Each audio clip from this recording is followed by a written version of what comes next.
Hello everyone, welcome back to our YouTube channel RNCC nursing online coaching.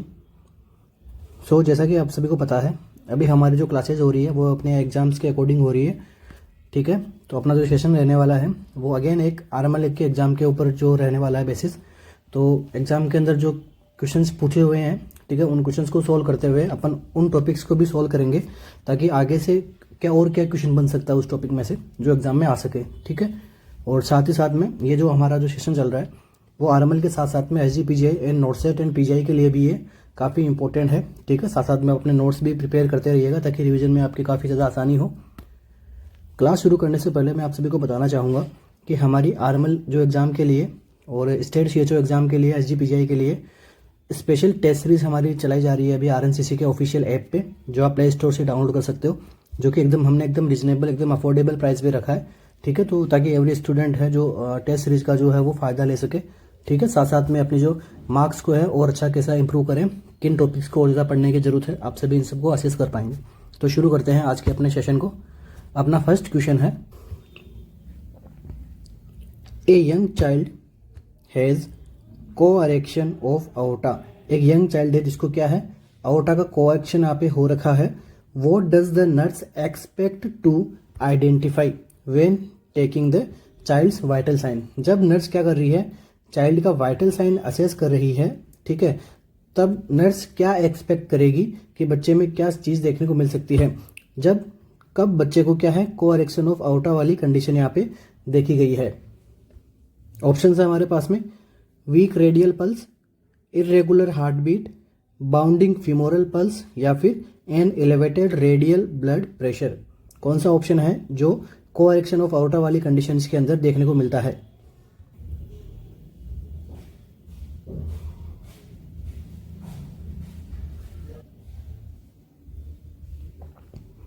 क्या option इसमें correct होगा?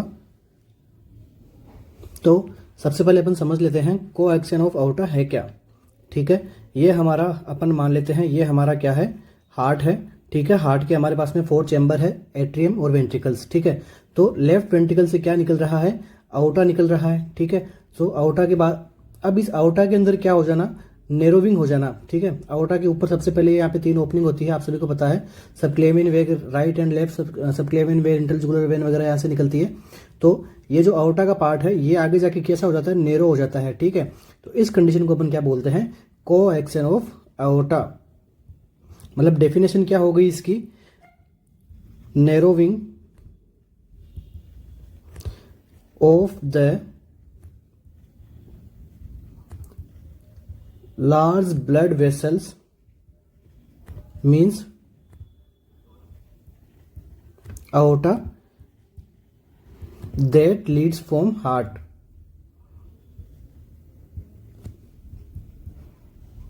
ठीक है, हार्ट से निकलने वाली जो aorta है उसका क्या हो जाना, नेरोविंग हो जाना। ठीक है, इसको हमने क्या बोला, कोएक्शन ऑफ aorta। तो ये एक प्रकार की कौन सी प्रॉब्लम है, ये बच्चों में देखने को मिलती है कंजेनाइटली, अपन को क्या है, बेबी में ये प्रॉब्लम देखने को मिल सकती है कोएक्शन ऑफ aorta की। ठीक है, तो इस कंडीशन में नर्स क्या कर रही है, वाइटल साइन ले रही है। तो यहाँ पे नर्स क्या एक्सपेक्ट करेगी, कौन सा साइन सिम्टम जो है कोएक्शन ऑफ aorta वाले पेशेंट में देखने को मिलता है। तो जब ये हमारे पास में क्या है, ये वेसल्स कुछ निकलते हैं, इनको अपन बोलते हैं सबसे पहले तो ये हो गई हमारे पास में left subclavian, left carotid and right carotid. ठीक है, उसके बाद में यहां से एक और वेन निकलती है इसके अंदर से, इसको हमने क्या नाम दे दिया, राइट सबक्लेवियन। ठीक है, समझने के लिए तो यहाँ पे ओपनिंग कहाँ देखने को मिल रही है, लोअर पोर्शन में aorta के। ठीक है, ये वाला aorta का ऊपर वाला पार्ट कौन सा हो गया, असेंडिंग, एंड जो लोअर पोर्शन में क्या देखने को मिलती है, नैरोविंग देखने को मिलती है। ये कौन सा पार्ट हो गया aorta का, ये हो गया हमारा डिसेंडिंग पार्ट। तो इससे आप लोग क्या समझते हैं, इससे हम समझते हैं कि जो असेंडिंग पोर्शन के अंदर, डिसेंडिंग पोर्शन के अंदर अलग अलग साइन सिम्टम देखने को मिलेंगे। तो असेंडिंग पोर्शन के अंदर जो ब्लड प्रेशर यहाँ पे कैसा देखने को मिलेगा, ब्लड प्रेशर इंक्रीज देखने को मिलेगा इन रेस्पेक्टिव टू डिसेंडिंग होल है। तो डिसेंडिंग के अंदर कैसा देखने को मिलेगा, ब्लड प्रेशर डिक्रीज देखने को मिलेगा। ठीक है, तो अब ऑप्शन में क्या आ रहा है अपने पास में, वीक रेडियल पल्स। ठीक है, तो यहां से क्या हो रहा है, कि ये तो लोअर बॉडी में सप्लाई करेगी जहां से नेरो हुआ है, तो यहाँ पे left subclavian and right subclavian आगे जाके और कैरोटिड वगैरह ये आगे जाके ब्रेकियल आर्टरीज वगैरह बनाती है। तो ब्रेकियल आर्टरी का ये आगे जाके किस में, रेडियल आर्टरी में कन्वर्ट होती है। ठीक है, तो रेडियल पल्स कैसी होनी चाहिए, बाउंडिंग होनी चाहिए, ना कि वीक होनी चाहिए, स्ट्रॉन्ग पल्स आनी चाहिए, क्योंकि ये कहाँ से निकल रही है, ये असेंडिंग एओर्टा का पार्ट है। ठीक है, तो असेंडिंग एओर्टा से जो ब्रांचेस निकलती है उनकी जो ब्लड प्रेशर कैसा रहेगा, हाई रहेगा। तो मतलब पल्स भी यहाँ पे वीक नहीं मिलेगी, स्ट्रॉन्ग पल्स मिलेगी। तो ये ऑप्शन हमारा इनकरेक्ट हो गया। ठीक है, इरेगुलर हार्ट बीट, तो हार्ट बीट यहाँ पे इरेगुलर नहीं मिलेगी क्योंकि हार्ट के अंदर कोई प्रॉब्लम नहीं है, एओर्टा के अंदर प्रॉब्लम है। ठीक है, तो यहाँ पे irregular heart beat. Option number C क्या है हमारा, बाउंडिंग फीमोरल पल्स। बाउंडिंग का मतलब क्या हो गया, स्ट्रॉन्ग। ठीक है, तो यहाँ पे नेरोविंग किसमें देखने को मिल रही है। ठीक है, तो नीचे वाली जो डिसेंडिंग वेसल्स है उनमें ब्लड सप्लाई कम पहुंच रही है। ठीक है, बजाय अपर बॉडी की, तो यहाँ पे बाउंडिंग फीमोरल पल्स नहीं मिलेगी। ठीक है, यहाँ पे weak femoral weak thready femoral pulse हमें असेस होगी। तो ऑप्शन नंबर डी कौन सा है, an elevated radial blood pressure. जी हाँ, हमारा ऑप्शन कौन सा करेक्ट हो जाएगा, an elevated radial blood pressure. यहाँ पे क्या देखने को मिलेगा, बढ़ा हुआ देखने को मिलेगा। क्यों मिलेगा, क्योंकि यहाँ पे ये असेंडिंग ब्रांच ऑफ एओर्टा की एक आगे जाके रेडियल आर्टरी को सप्लाई होता है ब्लड सप्लाई। ठीक है, यही ब्लड आगे जाके रेडियल ब्लड सप्लाई को जो रेडियल आर्टरी को सप्लाई होता है, इसलिए यहाँ का जो प्रेशर है हमें इंक्रीज बढ़ा हुआ मिलेगा। ठीक है, तो हमारे इस क्वेश्चन का आंसर क्या हो जाएगा कि कोएरेक्शन ऑफ एओर्टा के अंदर एलिवेटेड रेडियल आर्टरी जो ब्लड प्रेशर है हमें देखने को मिलता है। वीक रेडियल पल्स नहीं मिलेगी क्योंकि यहाँ पे नेरोविंग सप्लाई के अंदर यहाँ पे एओर्टा होता है, उसका कोएरेक्शन होता है। ठीक है, उसका नेरोविंग होता है। तो अपनी जो लोअर बॉडी का जो पार्ट है वगैरह वहां पे वीक पल्स वगैरह मिलती है बजाय अपर बॉडी से। तो हमारा क्वेश्चन आंसर कौन सा करेक्ट हो गया, option number D. Next question पे मूव करते हैं। नेक्स्ट क्वेश्चन हमारा, a nurse teaches A group of post partum clients. एक नर्स क्या कर रही है, टीच कर रही है किसको, पोस्ट पार्टम क्लाइंट्स को। ठीक है, पोस्ट पार्टम जो फीमेल है उनको टीचिंग कर रही है। तो that all their newborns will be screened for phenylketonuria PKU। ठीक है, नर्स क्या कर रही है, टीच कर रही है किसको, पोस्ट पार्टम क्लाइंट्स को। वो बता रही है कि आप सभी के जो न्यूबॉर्न्स बेबी है उनको हम क्या करेंगे, स्क्रीन करेंगे किसके लिए, फेनिलकेटोन्यूरिया की। कहीं उनको फेनिलकेटोन्यूरिया कंडीशन तो नहीं है, तो क्या हम स्क्रीन करेंगे। ठीक है, क्या टेस्ट करते हैं फेनिलकेटोन्यूरिया में, क्या असेस करते हैं। ऑप्शन नंबर है, ऑप्शन हमारे पास में असेस प्रोटीन मेटाबॉलिज्म, जो बेबीज के अंदर किस प्रकार का प्रोटीन मेटाबॉलिज्म हो रहा है उसको असेस करेंगे। ऑप्शन बी हमारे पास में रिवील पोटेंशियल रिटार्डेशन, आपको पोटेंशियल रिटार्डेशन आगे जाके कैसी हो सकती है उसको रिवील करना है। ठीक है, नेक्स्ट डिटेक्ट क्रोमोसोमल चेंजेस, क्या PKU के अंदर क्रोमोसोमल चेंजेस वगैरह हुए हैं तो उसको हम असेस करते हैं। या फिर आइडेंटिफाई थायराइड इंसफिशियंसी, या फिर आप क्या करना है, थायराइड इंसफिशियंसी को आइडेंटिफाई करनी है। तो फेनिलकेटोन्यूरिया क्या होता है, इसके अंदर किस प्रकार की जो प्रॉब्लम हमें देखने को मिलती है, तो हमारा कौन सा ऑप्शन इसके अंदर करेक्ट होगा।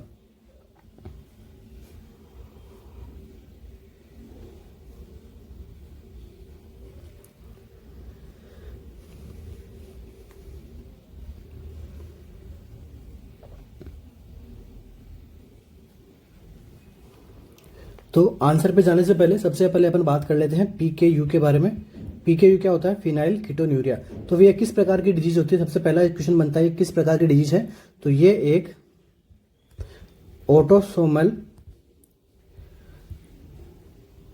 रिसेसिव डिसऑर्डर है। ठीक है, किस प्रकार की डिसऑर्डर है, ऑटोसोमल रिसेसिव डिसऑर्डर। इसका मतलब क्या हो गया, इसका मतलब होता है कि transfer a genetic condition from parents to child, इसको हम क्या बोलते हैं, ऑटोसोमल रिसेसिव डिसऑर्डर। ठीक है, तो फेनिलकेटोन्यूरिया किस प्रकार की प्रॉब्लम है, एक ऑटोसोमल रिसेसिव डिसऑर्डर है। ठीक है, नेक्स्ट अपना इससे क्या क्वेश्चन बन सकता है कि फेनिलकेटोन्यूरिया होता कैसे है। अपन इसकी मैकेनिज्म देख लेते हैं कि सबसे पहले हमारी बॉडी में एक एसेंशियल अमाइनो एसिड होता है जिसको हमने क्या नाम दिया, फिनाइल एलानिन। ठीक है, ये फिनाइल एलानिन किस प्रकार का है, एक एसेंशियल अमाइनो एसिड है। तो फिनाइल एलानिन किस में कन्वर्ट होता है, ये होता है कन्वर्ट टायरोसिन में। ठीक है, तो फिनाइल एलानिन अगर टायरोसिन में कन्वर्ट होता है मतलब ये एक नॉर्मल कंडीशन है, ये फेनिलकेटोन्यूरिया को कोज नहीं करेगा। बट फिनाइल एनालिन को कन्वर्ट करने के लिए कौन सा हमें एंजाइम चाहिए? इसके लिए हमें एंजाइम चाहिए PAH। इसका क्या फुल फॉर्म हो गई? Phenyl alanine hydroxylase enzyme. ठीक है, अब हमारी बॉडी के अंदर क्या होता है? PAH की यहाँ पे क्या देखने को मिलती है? डिफिशियंसी देखने को मिलती है। तो ये यहाँ पे टायरोसिन में कन्वर्ट नहीं हो पाता है फिनाइल एनालिन। ठीक है, तो जब अपने तो क्या हो जाएगा? टायरोसिन में कन्वर्ट नहीं होगा तो क्या होगा? हमारी बॉडी के अंदर क्या हो जाएगा? फिनाइल एलानिन का लेवल जो है वो कैसा हो जाएगा? बढ़ जाएगा। और यहाँ पे टायरोसिन में कन्वर्ट नहीं होगा तो टायरोसिन क्या काम करता है? एक तो ये ब्रेन के डेवलपमेंट में हेल्प करता है। तो ब्रेन का डेवलपमेंट नहीं होगा तो बच्चा कैसा होगा? Mentally retarded. दूसरा यहाँ पे क्या होगा? स्किन को हेल्दी बनाने में काम करता है। ठीक है, टायरोसिन क्या काम करता है? स्किन को हेल्दी बनाने में काम करता है। तो जब फिनाइलकेटोन्यूरिया वाले बच्चे की स्किन कैसी हो जाएगी? ये अनहेल्दी वगैरह कंडीशन इसकी पुअर हो जाएगी। ठीक है, तो जब ये अपनी बॉडी में फिनाइल एनालिन का लेवल बढ़ जाता है तो जब ये फिनाइल एनालिन क्या काम करता है? ये हमारी बॉडी में एसिटिक एसिड के लेवल को क्या कर देता है? बढ़ा देता है। ठीक है, फिनाइल एनालिन का लेवल हमारी बॉडी में बढ़ने से क्या हो रहा है? एसिटिक एसिड के लेवल को बढ़ जाता है, जो कि ये एसिटिक एसिड किस में एक्सक्रिएट होता है? Excrete via urine. ठीक है, तो एसिटिक एसिड किसके अंदर कन्वर्ट होता है? कीटोन बॉडीज के अंदर। तो हमारे यूरिन में क्या देखने को मिलेगा? कीटोन। तो हमने इसको क्या नाम दे दिया? कीटोन्यूरिया। ठीक है, तो इसका हमने ये जैसे ये हमारे पास में टर्म आ गई है फिनाइल कीटोन्यूरिया। ठीक है, फिनाइल की वजह से हमें जो फिनाइल एनालिन की एक्सेस की वजह से हमें क्या देखने को मिल गया? कीटोन्यूरिया। तो जब फिनाइल एलानिन वाली कंडीशन के अंदर क्या होता है? फिनाइल कीटोन्यूरिया की कंडीशन हमें देखने को मिलती है, कीटोन बॉडीज यूरिन के अंदर ट्रांसफर होती है। ठीक है, तो ये हमारी हो गई PKU। PKU में क्या होता है? फिनाइल एलानिन हाइड्रोक्सिलेज एंजाइम हमारे पास में नहीं रहता है। तो अब इसके अंदर क्या क्या हम कौन सा टेस्ट करते हैं? ठीक है, हम क्या असेस करते हैं? ये एक प्रकार का एसेंशियल अमाइनो एसिड है, तो हम क्या असेस करेंगे? Option number A। ठीक है, असेस प्रोटीन मेटाबॉलिज्म की। आपके बच्चे के अंदर जो है वो प्रोटीन का मेटाबॉलिज्म किस प्रकार का हो रहा है। ठीक है, कौन से प्रोटीन का? फिनाइल एलानिन प्रोटीन का। ठीक है, तो हमारा ऑप्शन कौन सा करेक्ट हो गया? Option number A। ठीक है, आगे जाके बच्चों के अंदर क्या साइन सिम्टम के अंदर हमें देखने को मिल सकता है कि बच्चा जो मेंटली रिटार्ड देखने को मिलता है। अभी हम बात कर लेते हैं साइन एंड सिम्टम की। फिनाइल एलानिन में कौन कौन साइन एंड सिम्टम देखने को मिलता है? सबसे पहले तो यहाँ पे मेंटल रिटार्डेशन। दूसरा, स्किन में प्रॉब्लम हो रही तो क्या देखने को मिलेगा? यहाँ पे एक्जिमा देखने को मिलेगा। ठीक है, यहाँ पे दूसरा, यहाँ पे ग्रोथ भी, यहाँ पे बेबी की जो ग्रोथ है वो भी कैसी हो जाएगी? रिटार्डेड हो जाएगी। ठीक है, नेक्स्ट, बेबी के अंदर यहाँ पे समटाइम्स में यहाँ पे सीजर्स भी यहाँ पे देखने को मिल सकते हैं। ठीक है, ट्रेमर्स भी देखने को मिल सकते हैं एंड IQ लेवल भी उसका डिस्टर्ब देखने को मिल सकता है। ठीक है, क्योंकि ब्रेन का डेवलपमेंट पूरा तरीके से हो नहीं पा रहा है। तो फिनाइल कीटोन्यूरिया से और क्या क्वेश्चन बन सकता है? अपन उसकी भी बात कर लेते हैं। इसके क्वेश्चन बनते हैं टेस्ट से। ठीक है, फिनाइल कीटोन्यूरिया के अंदर कौन सा टेस्ट करते हैं? ये एग्जाम के अंदर पूछा गया है। तो टेस्ट करते हैं अपन गुथरी टेस्ट। गुथरी टेस्ट किसके अंदर परफॉर्म करते हैं? फिनाइल कीटोन्यूरिया के अंदर। नेक्स्ट, दूसरा कौन सा टेस्ट है? Tendon mass spectrometry. ठीक है, अब ये दोनों टेस्ट करने का एक मेथड होता है बच्चे के अंदर। ये मेथड भी कई बार एग्जाम में पूछते हैं। तो मेथड कौन सा हो गया? Heel prick method. ठीक है, यहाँ पे बच्चे के जो हील से है वो क्या करेंगे? ब्लड का सैंपल कलेक्ट करते हैं और उसके अंदर अपन क्या करते हैं? टेस्ट करते हैं। ठीक है, तो हमारा ऑप्शन नंबर कौन सा हो जाएगा इस क्वेश्चन का answer? Correct, option number A। और क्या क्वेश्चन बनता है फिनाइल कीटोन्यूरिया से? काफी इंपॉर्टेंट टॉपिक है, हर एग्जाम में मोस्टली एग्जाम में क्वेश्चन बनता ही है इससे।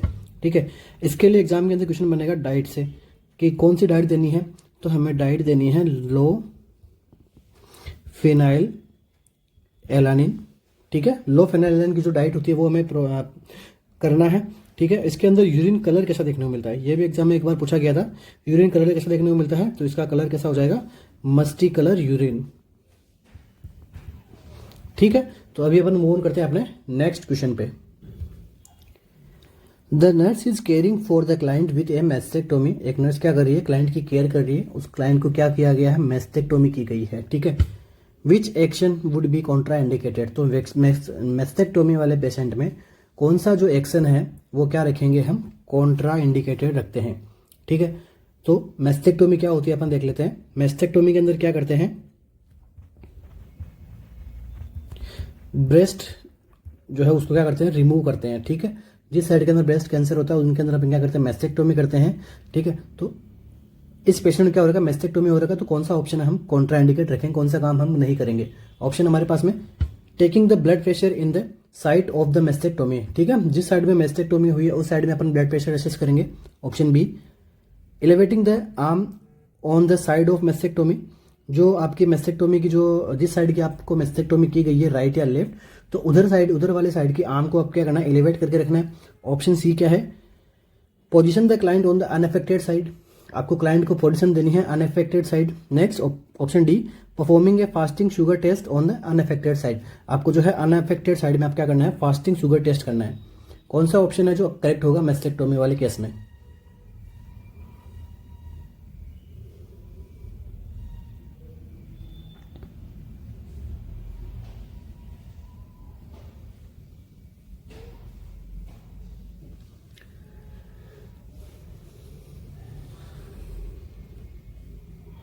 इस क्वेश्चन का हमारा करेक्ट आंसर जो रहने वाला है, काफी इजी क्वेश्चन है, आंसर पे बात करते हैं अपन, तो ऑप्शन नंबर ए। ठीक है, कभी भी हमें जिस तरफ मैस्टेक्टोमी की गई है उस साइड से हमें क्या करना है, ब्लड प्रेशर को हमें नहीं लेना होता है। ठीक है, तो ये आगे जाके कॉम्प्लिकेशंस कर सकता है, सुचर्स वगैरह को ये ब्रेक कर सकता है। ठीक है, क्योंकि प्रेशर अपन अराइज करते हैं ब्लड प्रेशर को असेस करने के लिए, उस आर्म में कभी भी स्वेलिंग वगैरह आई हुई रहती है तो अपन प्रेशर असेस नहीं करते हैं। प्रेशर अपन ये ब्लड प्रेशर भी यहाँ पे नेगेटिव जो फॉल्स असेस होगा, दूसरा पेशेंट को भी ये डिस्कम्फर्ट करेगा, तो ये कॉन्ट्रा इंडिकेटेड रहता है।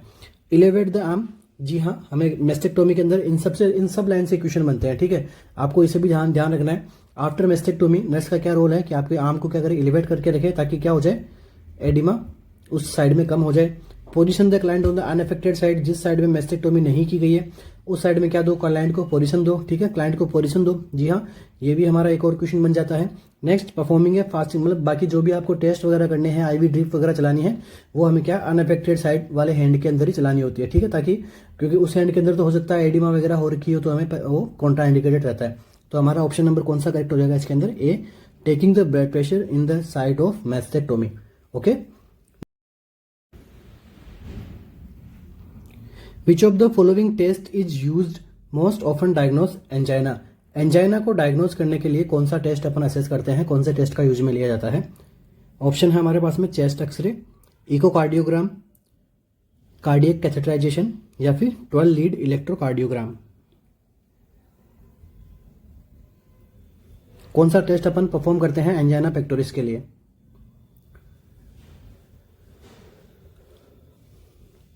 सबसे पहले अपन बात कर लेते हैं एंजाइना की। तो एंजाइना क्या कंडीशन है, angina means insufficient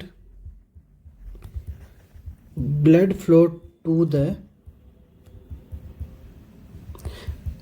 heart muscles due to narrowing of the coronary arteries lead angina. Angina means क्या होता है, पेन।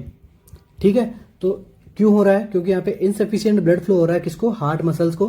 क्यों हो रहा है, क्योंकि यहाँ पे क्या हो गया, कोरोनरी आर्टरीज वगैरह वो क्या है, नेरो हो गई है। ठीक है, जो किसके अंदर हो सकती है, अपने एथेरोस्क्लेरोसिस के अंदर। ठीक है, ये अपनी जो आर्टरीज वगैरह, वेन्स वगैरह, तो इनके अंदर क्या है कि फैट का डिपोजिशन होना, क्लोटिंग वगैरह बन जाना, मीन्स क्या हो गया, एथेरोस्क्लेरोसिस हो गया यहाँ पे।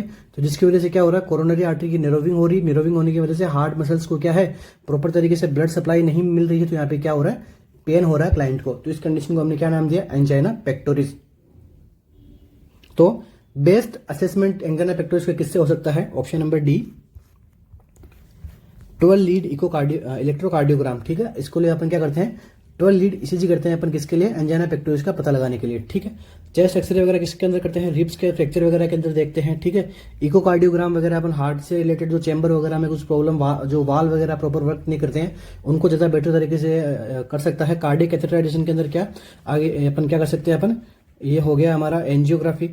ठीक है, ये एंजाइना का पता लगने के बाद में अपन कार्डियक कैथेटराइजेशन करके जो प्लेक्यू वगैरह जो बना है, एथेरोस्क्लेरोसिस जो भी बना है, उसको अपन हटाते हैं। बट 12 लीड ईसीजी से अपन क्या कर सकते हैं, असेस कर सकते हैं एंजाइना कि भाई क्या प्रॉब्लम क्या हो सकती है। अभी अपन बात कर लेते हैं एंजाइना के टाइप के बारे में। ये भी एग्जाम के अंदर क्वेश्चन पूछते हैं। सबसे पहला टाइप कौन सा हो गया? स्टेबल, या फिर इसको अपन क्या बोलते थे, टिपिकल। सेकंड टाइप कौन सा हो गया? प्रिजमेंटल बोल दो इसको, या फिर अपन इसको बोल सकते हैं वेरिएंट, या फिर अपन इसको बोलते हैं अपन वेजो स्पैस्टिक। थर्ड टाइप कौन सा होता है इसका? अनस्टेबल या फिर crescendo pattern angina. Fourth one कौन सा होता है? नॉक्चुर्नल एंजाइना। ठीक है, तो ये कुछ टाइप्स होते हैं एंजाइना के। ठीक है, stable angina, Prinzmetal angina, unstable angina and nocturnal angina. इन टाइप्स के बारे में अपन फिर कभी बात करेंगे। तो अभी अपन इसके बाद में बात कर लेते हैं इनके ट्रीटमेंट के बारे में। मीन्स क्या हो गया? प्रिजमेंटल वेरिएंट के अंदर क्या हो गया? वेसल्स के अंदर स्पाज्म होने की वजह से यहाँ पे एंजाइना पेक्टोरिस का पेन हो रहा है। स्टेबल का मतलब हो गया जब अपन काम करते हैं, ज़्यादा काम कर लेते हैं, हैवी वर्क करते हैं, तो हार्ट की ब्लड सप्लाई यहाँ पे ज़्यादा रिक्वायरमेंट हो जाती है, तो हार्ट को और ज़्यादा ब्लड रिक्वायरमेंट चाहिए, बट वो अपने जो एथेरोस्क्लेरोसिस के वजह से होने की वजह से प्रॉपर सप्लाई नहीं हो पाती है। जब पेशेंट वापस रेस्ट करता है तो उसका पेन भी कम हो जाता है। ठीक है, उसके बाद में अनस्टेबल एंजाइना, मीन्स कि जो पेशेंट का जो पेन है उसका ट्रीट करने के बाद भी वो पेन जो है वो स्टेबल नहीं हो पाता है। ठीक है, इसको हमने क्या बोल दिया? अनस्टेबल या फिर crescendo pattern. Next nocturnal, night time में अगर एंजाइना हो रहा है तो वो नॉक्चुर्नल एंजाइना। ठीक है, अपने शॉर्ट रिव्यू कर लिया इनका। तो आगे जब क्वेश्चंस आएंगे इनके रिगार्डिंग पर्टिकुलर क्वेश्चंस बनेंगे तब अपन इनको और डीप में पढ़ लेंगे। अभी अपन बात कर लेते हैं नेक्स्ट और इम्पोर्टेंट क्वेश्चन क्या बनता है इससे। क्वेश्चन बनता है इससे कि जो हमारे कौन से सेगमेंट, जैसे अपन एसटी सेगमेंट, इलेवेशन, डिप्रेशन वगैरह होता है, तो एंजाइना पेक्टोरिस के अंदर किस प्रकार का सेगमेंट बनता है। ठीक है, एंजाइना पेक्टोरिस किस प्रकार का सेगमेंट बनता है, एग्जाम के अंदर आया हुआ है। तो इसके अंदर देखने को मिलता है एसटी डिप्रेशन। ठीक है, मोस्ट कॉमन इसमें किसमें क्या देखने को मिलता है? मोस्ट कॉमन क्या देखने को मिलता है? ST segment depression. एंड जो मायोकार्डियल इन्फेक्शन के अंदर कैसा देखने को मिलता है? ST segment elevation. ठीक है, ये होता है मोस्ट कॉमन की बात कर रहा हूं मैं। केवल यही एलिवेशन ही नहीं होता है, एसटी सेगमेंट डिप्रेशन है, मायोकार्डियल इन्फेक्शन भी होता है। ठीक है, डिप्रेशन भी देखने को मिलता है, जबकि मोस्ट कॉमन क्या होता है? एसटी सेगमेंट का एलिवेशन होता है। इसी प्रकार से एंजाइना के अंदर भी क्या होता है? ST segment depression most common देखने को मिलता है। ठीक है, इसके बाद में बात कर लेते हैं अपन किसकी? ट्रीटमेंट की। ट्रीटमेंट ऑफ एंजाइना काफी इंपॉर्टेंट है, हर बार एग्जाम में क्वेश्चन पूछते हैं। तो एंजाइना के ट्रीटमेंट के लिए अपन कौन सी ड्रग को काम में लेते हैं? Nitro glycerine. ठीक है, इंपॉर्टेंट है, एग्जाम में क्वेश्चन बनता है। ठीक है, नाइट्रोग्लाइसरीन है। इसको सबसे पहला क्वेश्चन क्या बनता है? इसका स्टोरेज कैसा करना है हमको? इसको डार्क कूल कंटेनर्स के अंदर हम क्या करना है? इसको स्टोर करके रखना है। ठीक है, सनलाइट से बचाना है। दूसरा इसका रूट कौन सा होता है इसका? सबलिंगुअली हमें क्या करना है? इसका देनी होती है पेशेंट को टेबलेट के फॉर्म में, और इसको अपन आईवी भी यूज में ले सकते हैं। जबकि मोस्ट कॉमन इसको सबलिंगुअली अंडर द टंग हमें क्या करना है? यूज में लेने के लिए अपने एडवाइज करना है पेशेंट को। इसके डोज हमें क्या रखनी होती है? डोज हमारी और रखनी होती है 0.32 लेके 0.6 mg। ठीक है, ये हमारी डोज होती है। सबसे पहली डोज कितने की होती है? 0.3 mg की होगी। ठीक है, एवरी 5 to 10 मिनट से अपन देते हैं, बट एवरी 5 मिनट के लिए अपन मोस्टली यूज करते हैं। बट अब क्या है कि एवरी 5 मिनट से वो प्रॉब्लम नहीं सोल्व हुई है, तो अभी अपन क्या डोज देंगे? 0.4 mg। नेक्स्ट 5 मिनट के बाद में फिर पेन कम नहीं होता है, तो यहाँ पे कितनी देंगे? 0.6 mg। ठीक है, ये विद इन 30 मिनट्स के अंदर तीनों डोज चली जानी चाहिए, और विद इन 30 मिनट्स के अंदर पेशेंट जो है वो इमरजेंसी के अंदर पहुंच जाना चाहिए हॉस्पिटल के अंदर। ठीक है, तो ये कुछ हो गया बात हमारी ट्रीटमेंट वगैरह से। तो हमारे इस क्वेश्चन का करेक्ट आंसर कौन सा हो गया? Option number D. तो हमने एंजाइना का अपने शॉर्ट रिव्यू भी हमने यहाँ पे कर लिया है। अभी अपन मूव ऑन करते हैं अपने नेक्स्ट एमसीक्यू पे। ए न्यू नर्स, ठीक है, a new nurse is administering an enema to a patient. एक न्यू नर्स है, न्यू ज्वाइंट नर्स है, वो क्या कर रही है? एनिमा का एडमिनिस्टर कर रही है पेशेंट को। The senior nurse should intervene if the new nurse. ठीक है, तो जो सीनियर नर्स है वो कौन से ऐसे काम में इंटरवेन करेगी नए वाली नर्स के? मतलब क्या हो गया? ये एक प्रकार का एक्सेप्शनल वाला क्वेश्चन बन गया। ठीक है, अगर आपको क्वेश्चन में एक्सेप्ट बोलते या फिर इंटरवेन, मतलब कौन से अपना हस्तक्षेप करेगी। ठीक है, कौन सा ऐसा काम करेगी न्यू नर्स जो कि एकदम करेक्ट नहीं होगा, तो उसको ठीक करेगी। ठीक है, उसको ठीक करने के लिए सजेस्ट करेगी या फिर उसको ठीक करेगी। ऑप्शन हमारे पास में lubricate 4 inches of the catheter tip, जो इनेमा की जो कैथेटर टिप होती है उसको 4 इंच तक क्या करना है, लुब्रिकेट करना है। Position the client on the right side, client को राइट साइड पोजीशन देनी है। Advance the catheter 4 inches into the anal canal, जो कैथेटर को है वो 4 इंच तक एडवांस करना है, अंदर रखना है एनल कैनाल में। Next, hang the enema bag up to 48 inches above the anus, जो एनएस का एनएस से 18 इंचेस एनएस से 18 इंचेस तक क्या करना है, इनेमा कैन को हमें होल्ड करके रखना है, हैंग करना है। तो कौन से ऐसे ऑप्शन के अंदर कौन सा ऑप्शन जो करेक्ट रहेगा, उसके अंदर जो है वो सीनियर नर्स को इंटरवेन करना पड़ेगा। तो इस क्वेश्चन का हमारा जो आंसर रहने वाला है वो रहेगा ऑप्शन नंबर बी, ठीक है। क्योंकि इनेमा के अंदर अपन कौन सी पोजीशन देते हैं, लेफ्ट लेटरल पोजीशन, ठीक है। लेफ्ट लेटरल पोजीशन अपन यूज में देते हैं इनेमा के लिए, कभी भी राइट साइड वाली पोजीशन अपन नहीं देते हैं, ठीक है। तो हमारा ऑप्शन कौन सा करेक्ट हो गया इस क्वेश्चन का, ऑप्शन नंबर बी के अंदर वो सीनियर नर्स क्या करेगी, इंटरवेन करेगी और उसको बताएगी कि आपको राइट साइड वाली पोजीशन नहीं देनी है, आपको लेफ्ट साइड वाली पोजीशन यूज में लेनी है, ठीक है। नेक्स्ट क्वेश्चन पे मूव ऑन करते हैं। Which of the following drug the is used to prevent blood clotting during haemodialysis, कौन सी ऐसी ड्रग है जिसको अपन क्या करते हैं, हीमोडायलिसिस वाली प्रक्रिया के अंदर, प्रोसीजर के अंदर अपन यूज में लेते हैं, जो क्या हेल्प करेगी, प्रिवेंट करेगी ब्लड क्लोटिंग को, ठीक है। ब्लड क्लोटिंग को प्रिवेंट करने वाली ऐसी कौन सी ड्रग है जिसको अपन हीमोडायलिसिस के अंदर यूज में लेते हैं। ऑप्शन हमारे पास में हिपेरिन, वारफेरिन, प्रोटामाइन या फिर एस्पिरिन।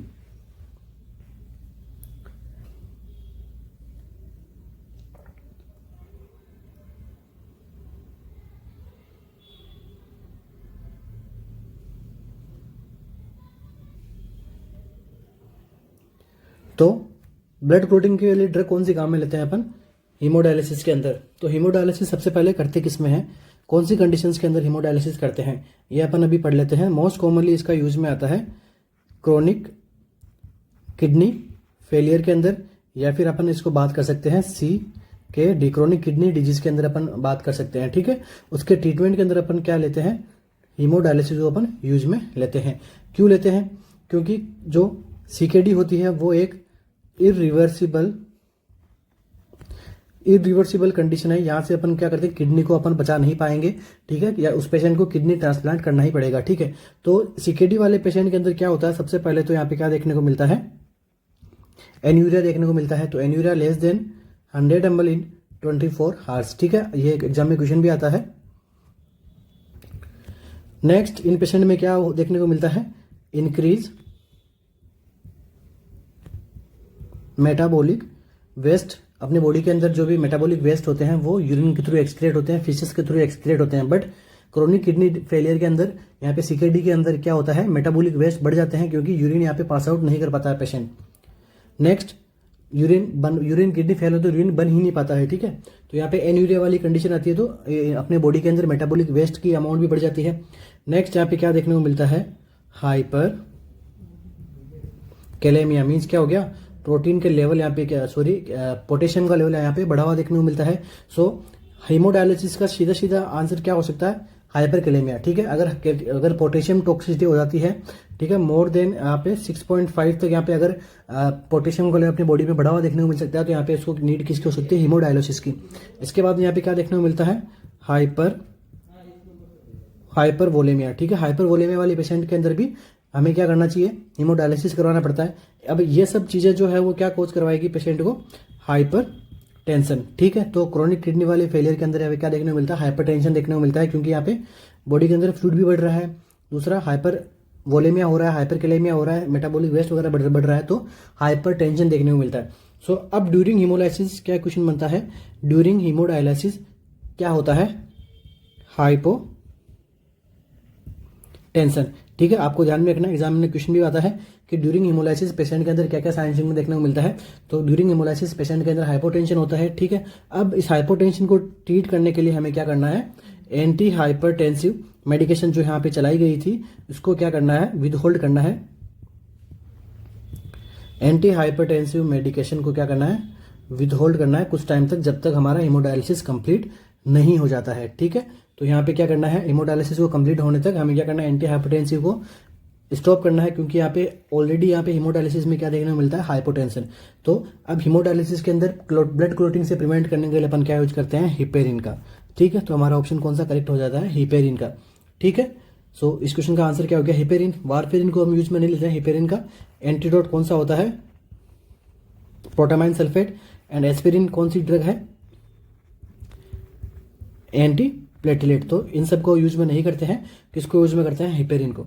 तो हमारे इस क्वेश्चन का करेक्ट आंसर कौन सा हो गया, हिपेरिन। नेक्स्ट क्वेश्चन पे मूव ऑन करते हैं। The alcohol sensitising drug that is use for the treatment of alcoholism.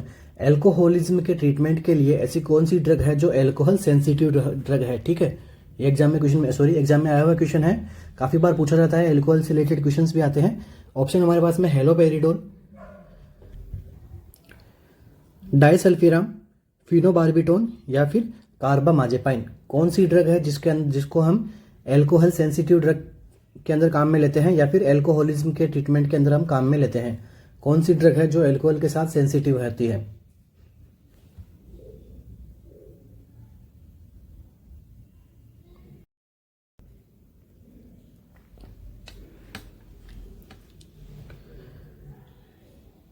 सो इस क्वेश्चन का हमारा जो करेक्ट आंसर जो होगा वो होने वाला है ऑप्शन नंबर बी, डाइसल्फिराम। ठीक है, डाइसल्फिराम एक ऐसी ड्रग है जो एल्कोहल के साथ में सेंसिटिविटी दिखाती है, बाकी तीनों ड्रग एल्कोहल के साथ सेंसिटिविटी नहीं दिखाती है। मींस तो ये ड्रग किस प्रकार ट्रीटमेंट करेगी एल्कोहलिज्म का, ये अपन समझ लेते हैं।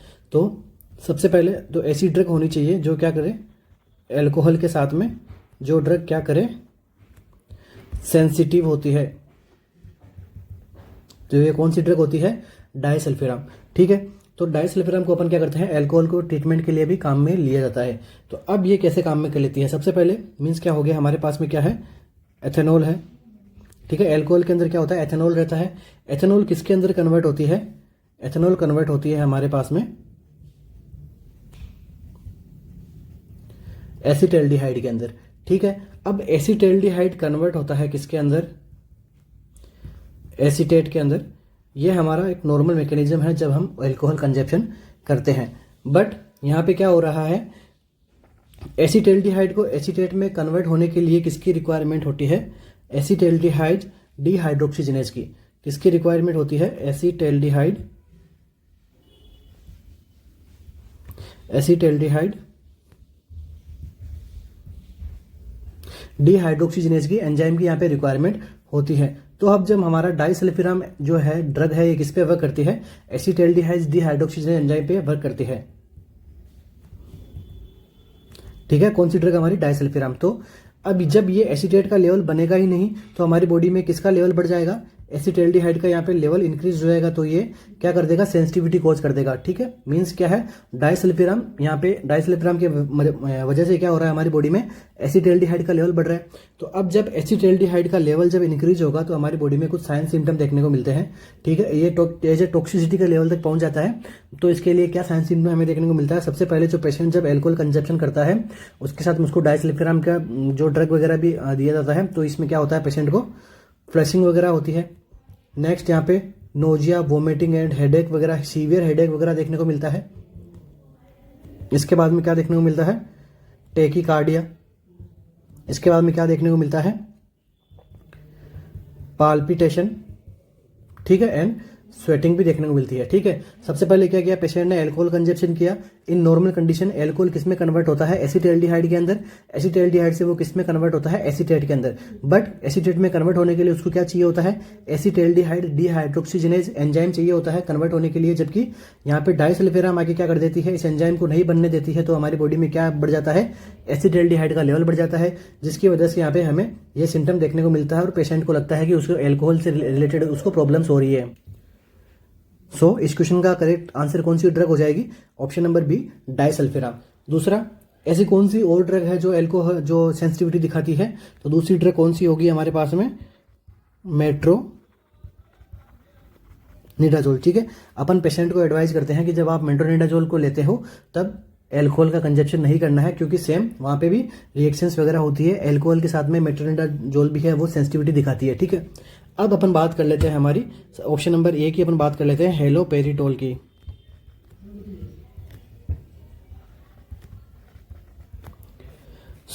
हेलोपेरिडोल किस प्रकार की ड्रग है, काफ़ी इंपॉर्टेंट है, एग्जाम के अंदर क्वेश्चन बनता है इस ड्रग से भी। ये सारी ड्रग्स ही इंपॉर्टेंट है, अभी अपन देखते हैं किस प्रकार इंपॉर्टेंट है। तो हेलोपेरिडोल किस कैटेगरी की ड्रग है? सबसे पहले तो ये कैसी ड्रग है? एंटी साइकोटिक ड्रग है हेलोपेरिडोल।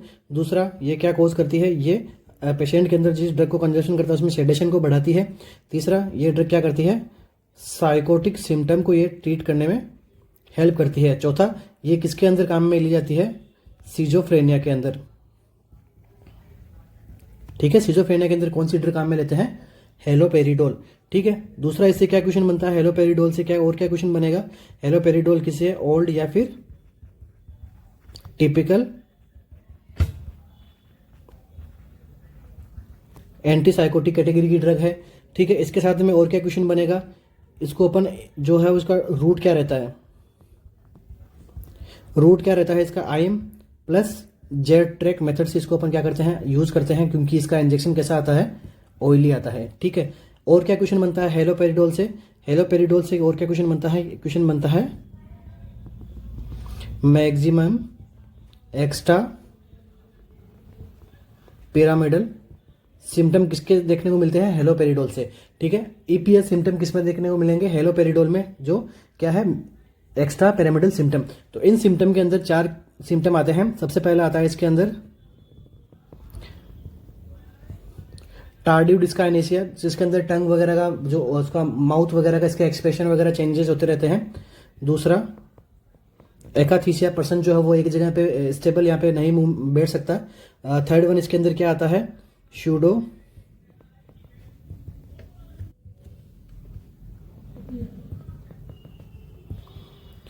पार्किंसोनिज्म के सिम्टम आते हैं। क्यों आते हैं? क्योंकि हेलोपेरिडोल क्या करती है?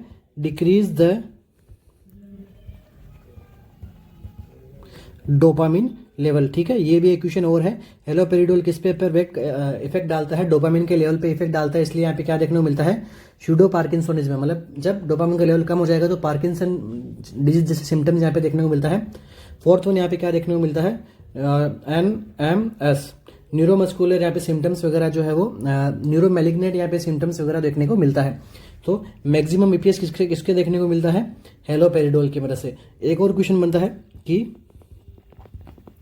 मिनिमम एक्स्ट्रा पिरामिडल सिम्टम किससे देखने को मिलता है? तो ये कौन सी होगी? ओलेंजापाइन। ठीक है, ओलेंजापाइन ड्रग से अपन क्या देख सकते हैं? मिनिमम एक्स्ट्रा पिरामिडल सिम्टम, जो कि एटिपिकल ड्रग कैटेगरी की ड्रग है, जबकि मैक्सिमम किससे देखने को मिलता है? हेलोपेरिडोल से। ठीक है, तो ये कुछ क्वेश्चंस है जिसको जो अपन हेलोपेरिडोल से रिगार्डिंग एग्जाम के अंदर क्वेश्चन पूछ रहता है। ठीक है, अब इसके बाद में हमारे पास में थर्ड वन ड्रग कौन सी आती है? फिनोबार्बिटोन।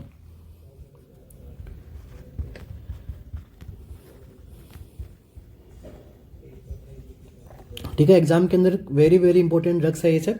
तो फिनोबार्बिटोन किस प्रकार की ड्रग है? ये एंटी एपिलेप्टिक ड्रग्स होती है। दूसरी, ये क्या एक्शन करती है? ये एंजियोलाइटिक भी एक्शन भी कर सकती है। तीसरा, ये क्या करती है? सेडेशन कोज करवाती है। ठीक है, तो फिनोबार्बिटोन किसकी ड्रग ऑफ चॉइस है? तो drug of choice in neonatal seizure. ठीक है, जो बच्चे 0 से 28 डेज के अंदर बर्थ होते हैं उनको हम क्या बोलते हैं? नियोनेट। तो नियोनेट के अंदर अगर सीजर्स की कंडीशन आ रही है तो उसकी ड्रग ऑफ चॉइस कौन सी होती है? फिनोबार्बिटोन। दूसरा, आल्सो ट्रीट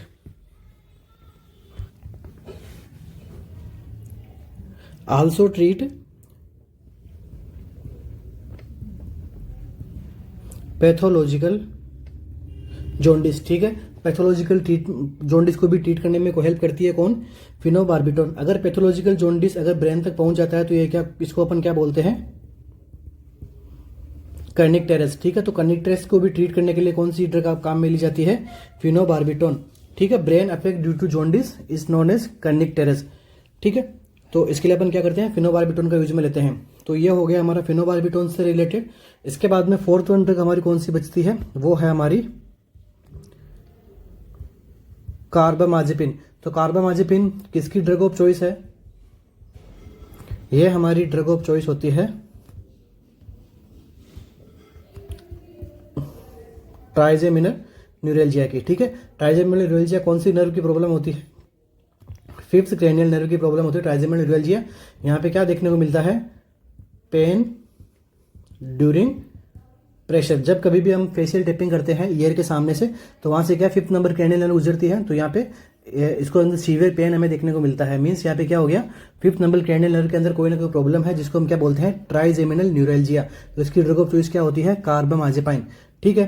तो ये क्वेश्चन हमारा करेक्ट हो गया, और बाकी सारी ड्रग्स को भी हमने क्या कर लिया यहाँ पे अच्छे से रीड आउट कर लिया, समझ लिया। आई होप आपके समझ में आया हो। तो एल्कोहल सेंसिटिविटी ड्रग कौन सी है हमारे पास में? डायसल्फिराम। दूसरी कौन सी है? मेट्रोनिडाम।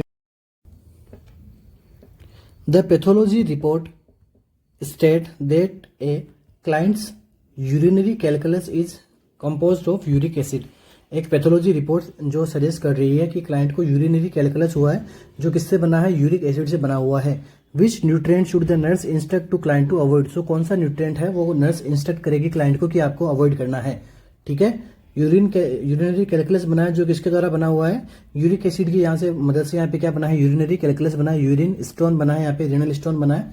तो कौन सा डाइट को क्या करेगी क्लाइंट जो है वो अवॉइड करने को रहेगा उसको, ठीक है। ऑप्शन हमारे पास में है एग्स, फ्रूट्स, मीट या फिर रो वेजिटेबल्स।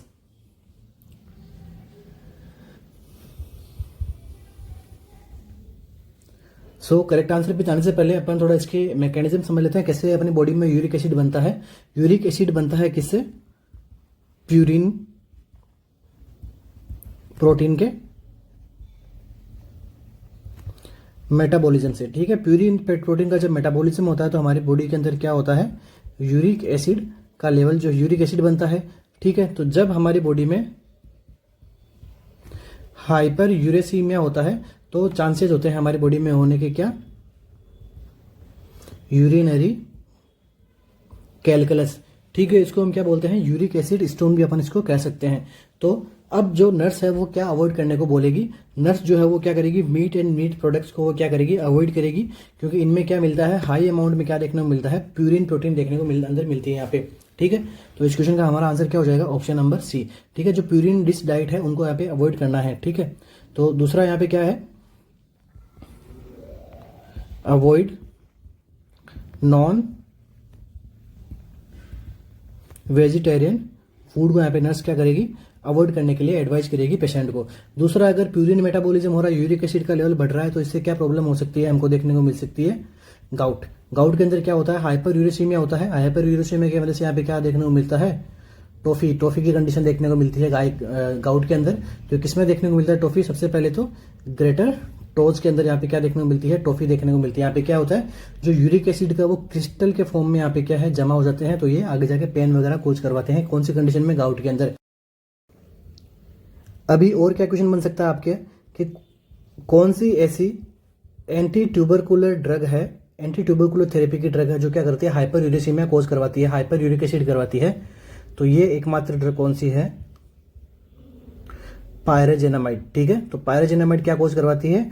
हाइपर यूरेसीमिया, मतलब सॉरी आप, हाँ, यूरेसीमिया मीन्स क्या हो गया? यूरिक एसिड के लेवल को बढ़ाती है। ये गाउट को भी कोज कर सकती है। दूसरा यहाँ पे ये जो है कैलकुलस भी बना सकती है। जैसे यूरिक एसिड कैलकुलस बनाया तो ये कैलकुलस भी बन सकता है, अगर पायरेजेनामाइड की डाइट, अगर अपन पायरेजेनामाइड ड्रग का अपन यूज करते हैं तो, ठीक है। कॉम्प्लिकेशंस वगैरह है, ओके। सो इस क्वेश्चन का हमारा आंसर क्या हो गया? Option number C. Next question पे मूव करते हैं। Which is an important intervention that the nurse should include in the plan of care that is specific for a client with Addison disease. एक Addison disease का client है, तो इसके लिए जो है वो क्या इंपॉर्टेंट इंटरवेंशन रहेगा, ठीक है। सिंपल सा क्वेश्चन है। क्वेश्चन में पूछा गया है क्लाइंट है जिसको क्या हो रखा है? एडिसन डिजीज है, तो इसके लिए कौन सा इंटरवेंशन है वो मोस्ट इंपॉर्टेंट होगा। ऑप्शन हमारे पास में encouraging the client to exercise, आपको क्लाइंट को एनकरेज करना है कि आप एक्सरसाइज कीजिए। Option B, protecting the client from exertion, आपको क्लाइंट को प्रोटेक्ट करना है एक्सर्शन से। एक्सर्शन का मतलब आप समझ लेते हैं स्ट्रेस से, ठीक है। तीसरा, restricting the client fluid intake, आपको क्लाइंट को फ्लूइड इंटेक करने से रेस्ट्रिक्ट करना है। Option D, monitoring the client for hypokalemia, आपको क्लाइंट क्या करना है? हाइपोकैलेमिया के लिए मॉनिटर करना है। कौन सा ऑप्शन है जो इसके अंदर क्या होगा? करेक्ट।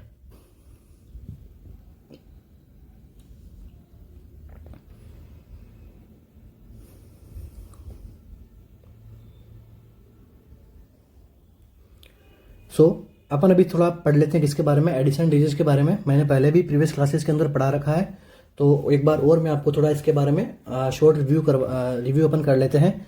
एडिशन डिजीज के अंदर क्या होता है, ये सबसे पहले कौन सी ग्लैंड की प्रॉब्लम है, सबसे पहले तो ये एंडोक्राइन, एंडोक्राइन में भी कौन सी, एड्रिनल,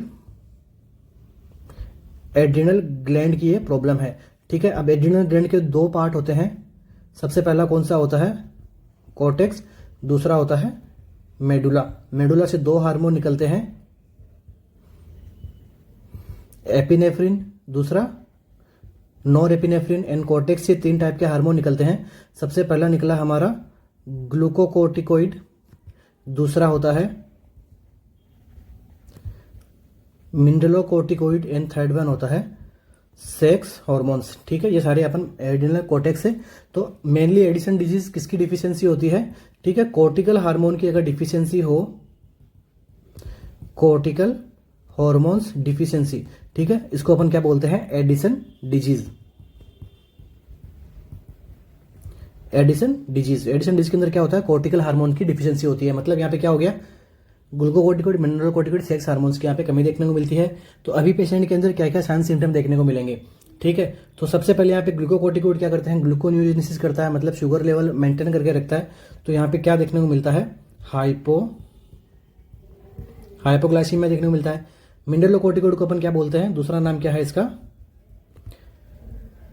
एल्डोस्टेरोन। तो एल्डोस्टेरोन क्या काम करता है, सोडियम एंड वाटर के रीएब्जॉर्प्शन में हेल्प करता है, सोडियम प्लस वाटर रीएब्जॉर्प्शन में हेल्प करता है। तो यहाँ पे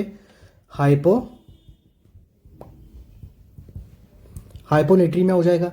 हाइपोनेट्रीमिया की यहाँ पे हुआ तो इसके जब कभी किसी पेशेंट के अंदर हाइपोनेट्रीमिया होता है तो इसके इरेस्पेक्टिवली यहाँ पे क्या देखने को मिलता है,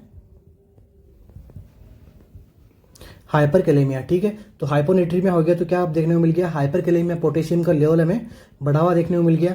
तो जब कभी भी पेशेंट के अंदर हाइपरकैलेमिया होता है तो हाइपरकैलेमिया के साथ के अंदर ये कुछ कॉन्सेप्चुअल बातें हैं। तो हाइपरकैलेमिया के साथ साथ में हाइपर कैल्सीमिया का लेवल भी हमें इंक्रीज होता हुआ दिखाई देता है। हाइपर कैल्सीमिया क्यों होता है, क्योंकि ये भी जो है वो फॉस्फेट के अपोजिट डायरेक्शन में काम करता है। ठीक है, तो यहाँ पे क्या होगा, फॉस्फेटेमिया भी यहाँ पे देखने को मिलता है। ठीक है, इसके बाद में क्या देखने को मिल गया, यहाँ पे डिक्रीज लिबिडो, क्योंकि यहाँ पे सेक्सुअल जो हार्मोन्स है वो भी हमें कम देखने को मिलता है। तो पेशेंट के अंदर डिक्रीज लिबिडो भी यहाँ पे देखने को मिलता है। तो ये सारे सिम्टम्स वगैरह आ रहे हैं पेशेंट के अंदर, तो इस डिजीज कंडीशन को हमने क्या बोला, एडिशंस डिजीज। साथ ही साथ के अंदर यहाँ पे हाइपोनेट्रीमिया हो रहा है। हाइपोनेट्रीमिया की वजह से यहाँ पे क्या देखने को मिलता है,